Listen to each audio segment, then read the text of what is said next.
Kooti ensukkulumu egobye kusabwa kw'abanupu abadde baagala okukyusa mu mpaaba nga bongerako obujulizi obulala mu musango gwe baawaaba nga baagala okusazibwamu kwa mwami Yoweri Kaguta Tibuhaburwa kusazibwamu ku buwanguzi nga pulezidenti w'eggwanga Uganda. Abalamuzi bagambye ekyo mwakisaba obudde buyise nga mwamala dde okuleeta petition. Olw'ensonga eyo tujja kugenda n'ebyasooka byonna munaabinyigireyo munaabiyingizaamu gye tugenda mu maaso.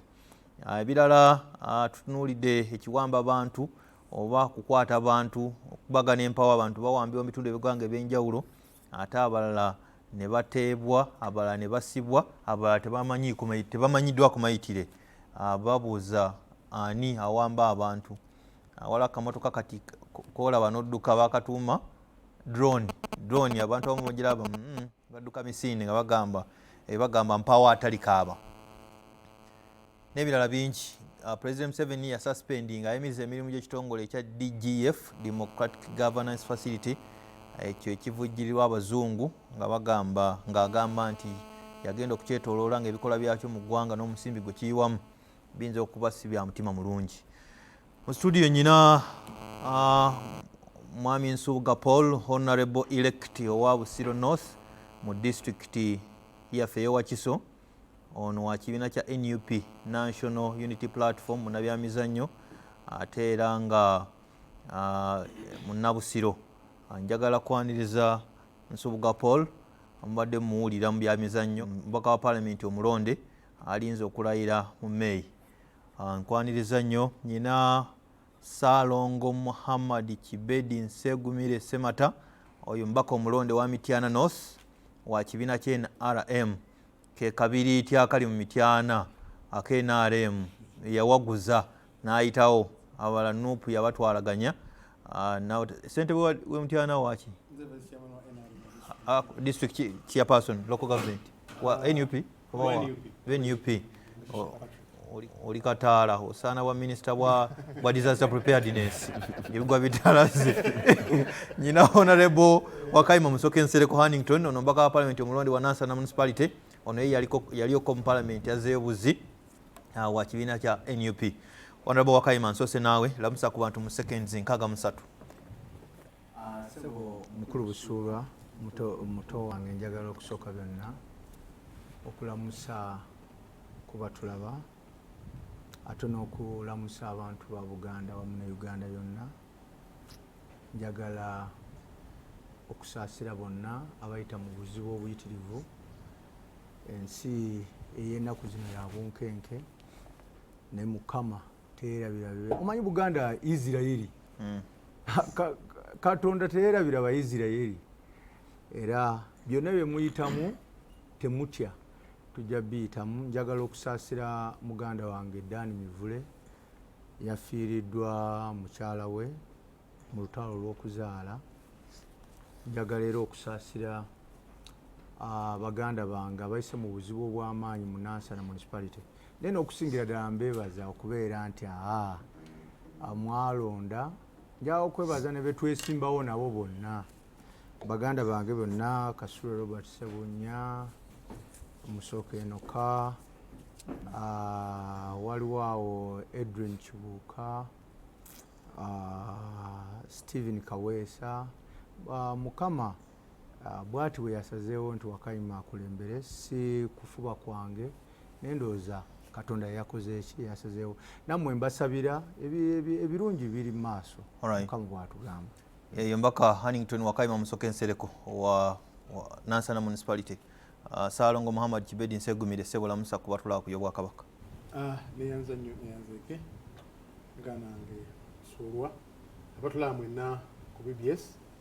Njagala okutwala omukisa guno okwebaza Obwakabaka bwa Buganda kuteerawo olutimbe luno okusobola okwongera ettaffaali ku nnyaffe Buganda ate n'ennyaffe Uganda. Njagala kutwala okusaasira eri abantu bonna abaviiriddwako abantu baabwe. Kitalo nnyo ddala. Mukama yagamba yamanya amagye gaffe ate yamanya amagenda gaffe. Tumwebaza batuvudde ku maaso bye batukoledde ne balesa ebirungi mu nsi. Tumusaba gye bagenze abalamuze ekisa. Aye nammwe abafunye ebizibu eby'enjawulo nammwe mwekwase Mukama walina nnyini byonna. Njagala okusaba bonna bafunye essanyu olunaku olwaleero musobola okuba nga muligattako muliwaako banno mmwe abalala beetaaga obuyambi bwammwe musobola okuba nga tutambula bumu ng'eggwanga. Njagala kwebaza abantu b'Emityana North okubeera ddala ekikandwa tugende ekalangalo n'ebulera timwebale nnyo mwebale ddala. Sijja kulekeraawo okubeebaza kubanga mu ensonga lwaki ndi kino kyendi era mbakakasa nga Mukama ye musumba wange nga saawudde mu ggwanga mu ddiini wadde ekikula ky'omuntu okuba nga mbaweereza okutuuka nga mazima ddala twesimye nakyo. Kwebale nnyo Ssaalongo.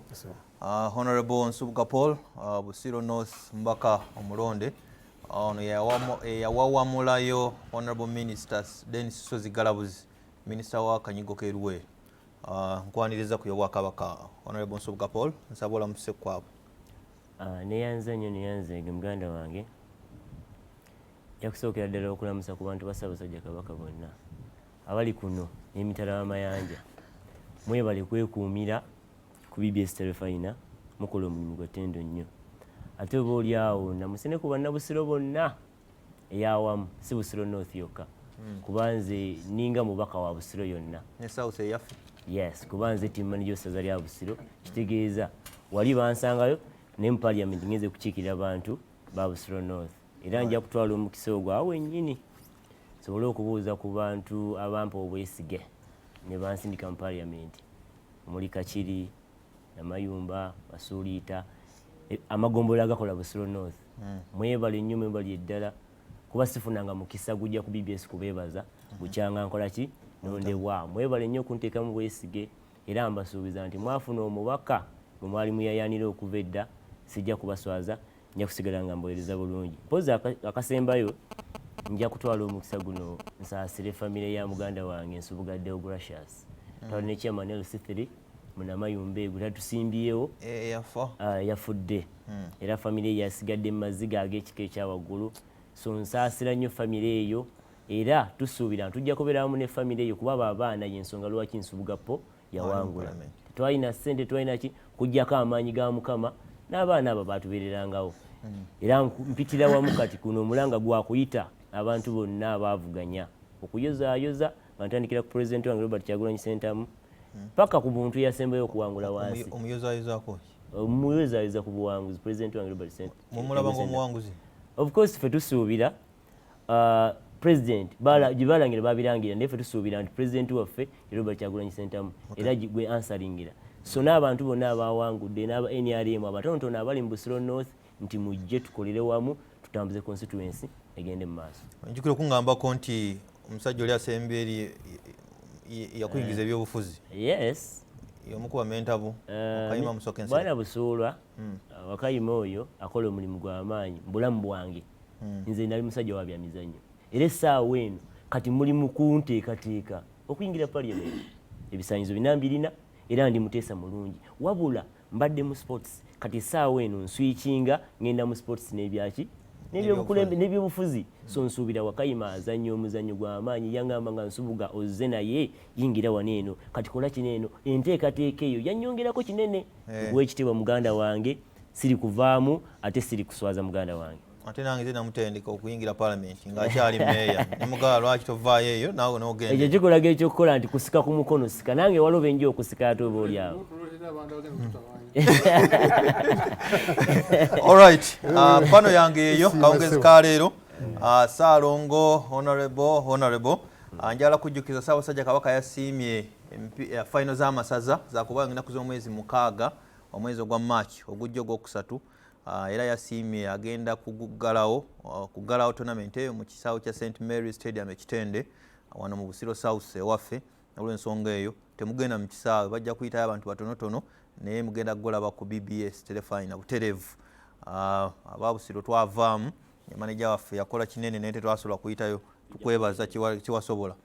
Honorable Wakayima Musoke Nsereko nsoose naawe eddakiika ezisooka njaga kusobola kutunula mu mpaaba y'ekibiina kya NUP toli namateeka sigo omugezi w'ekibiina ne tulaba mbeera y'ababufuzi ntaddawo nti embeera y'ebyobufuzi ogiraba otya nsooka na mpaaba gye mwateeka nga ba NUP nga mwagala obuwanguzi bwa Geno tibuhabulwa busazibwemu bwe mukube munnyenyeso muyina grounds you have fertile grounds ezinayamba abalamuzi abo omwenda okubawa kye mwetaaga era mulwaki mulowooza bwe mutyo nga bwemulowooza kubanga Honorable Paul Nsuga agambye pulezidenti waffe Kyagulanyi Ssentamu ne mubuuza ddala bwe kiri n'agamba nti ye dakiika ziizo nkwadde 7 mulamba. So mukama wange bwana Busuulwa awamu n'abakadde baffe bonna abatuwuliza, ekituufu kiri nti omuntu bw'asiriikiramu olwaleero akkiriza nti bw'asiriikiriramu yenna waali oba atulaba oba tatulaba oba yenna alowooza ku byobufuzi bya Uganda bw'asiriikiriramu n'alowooza naye Robert Ssentamu Kyagulanyi ne Nuupu bawangula ebyaddala ajja kutuuka ku conclusion nga ye akkiriza Robert Ssentamu Kyagulanyi yawangula akalulu. Lwaki yawangula? Factors nyingi nnyo ezirabika n'amaaso. Omanyi nze ndi artist omuyimbi omusizi w'ebifaananyi oba omusizi w'ebifaananyi ye alabira ku kintu n'akola decision nti eyo piece ki nungi, eyo piece esaanamu akakadde ka $. Olwaleero Kyagulanyi omuntu yenna ne bw'aba asembye at everybody is an artist by the way, buli muntu yenna oba abeera mu kyalo oba tasomangako yenna asobola okukola judgment on art, and politics is art of governing the society. Oba okimanya ekyo bw'abanga politics is a art of governing the society, kati olwaleero omuntu nga yasiriikiriddemu atuuka ku conclusion ddala nti Robert Ssentamu Kyagulanyi yawangula eggwanga lino. Lwaki? Robert Ssentamu okutandika n'akalulu katandika yagaanibwa nga ne COVID tannaba kubaawo, gwe gundi sebo togeza n'olinnya mu kalulu, togeza n'ogenda n'okukola consultation mu bantu.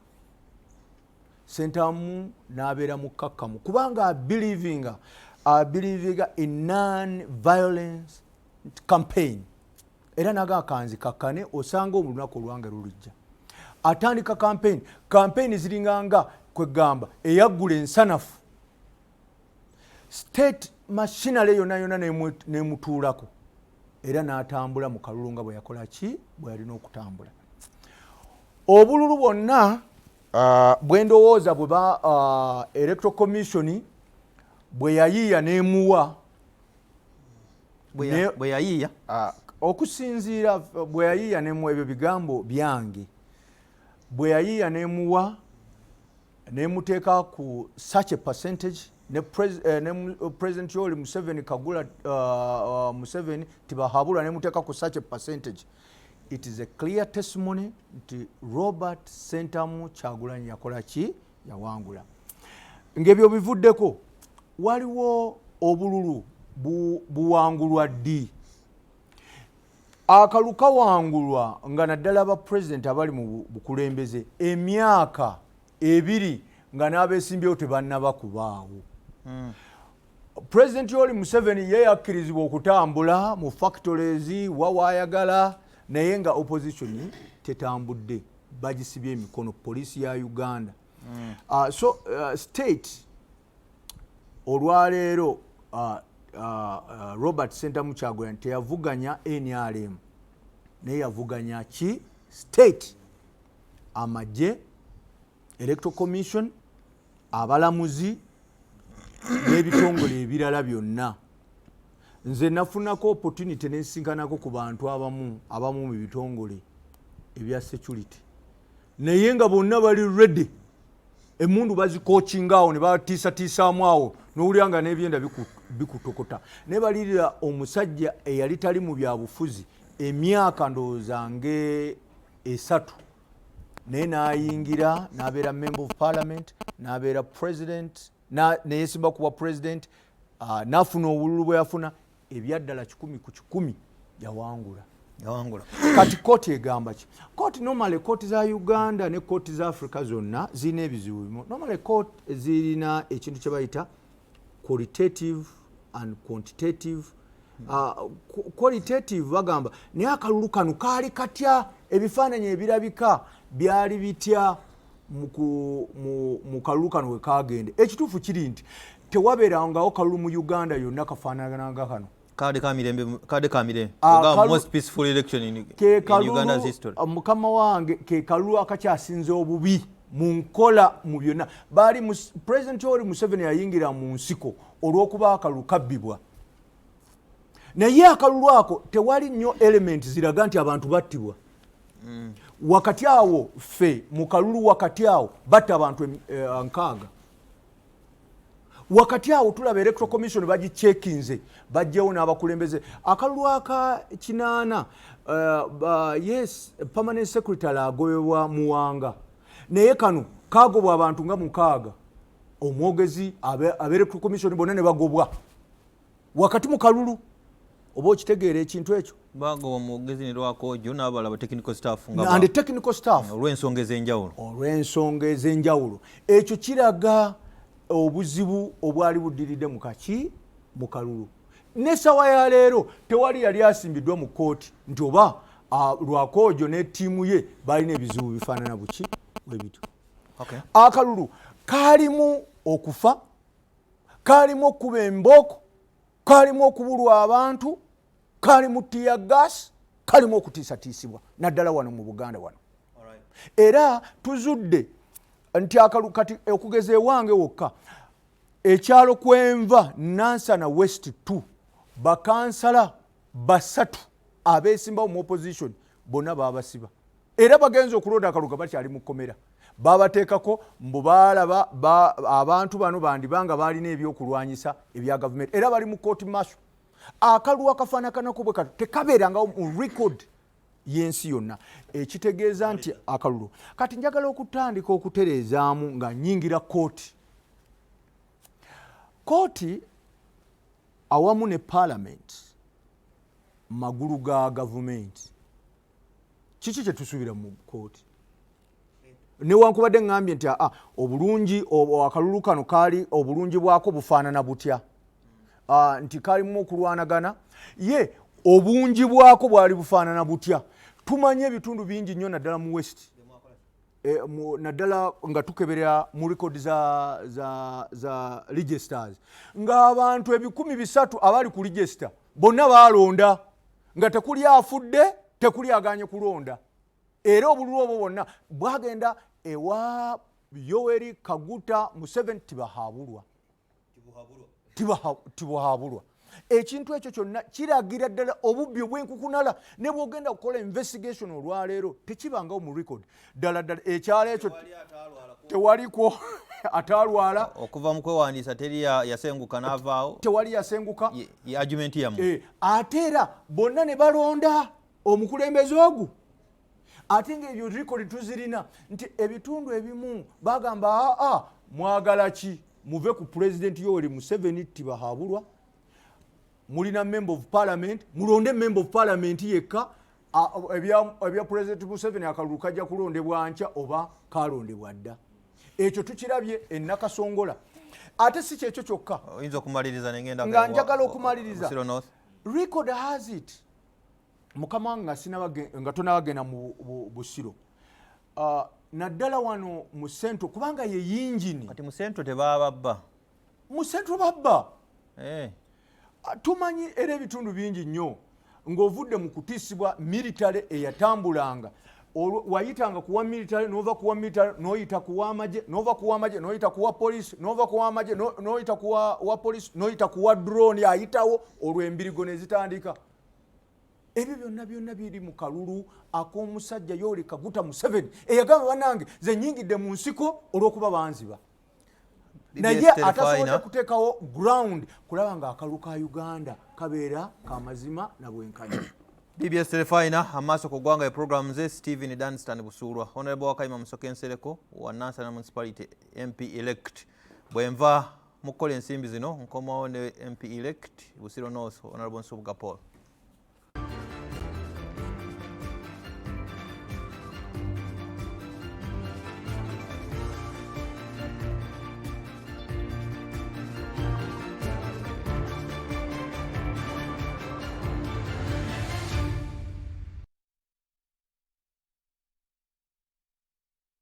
Introducing new aerial improved to give Ugandans more foam. Ariel removes tough stains better in one wash. 3 Ariel 37 grams now available for 1,000 shillings only. Womerwe bei ensufu okuva mu Airtel ne dondolo wa my bakalasti combo ye tubayiyiriza ekibatuuka tubayiyemu zidirwe ezakabi ate nga ziri fitting eddakiika data SMS mu my bakalasti combo bisatu mu kimu okukuwa omuwendo ogusinga gw'okusigala nga okwatagana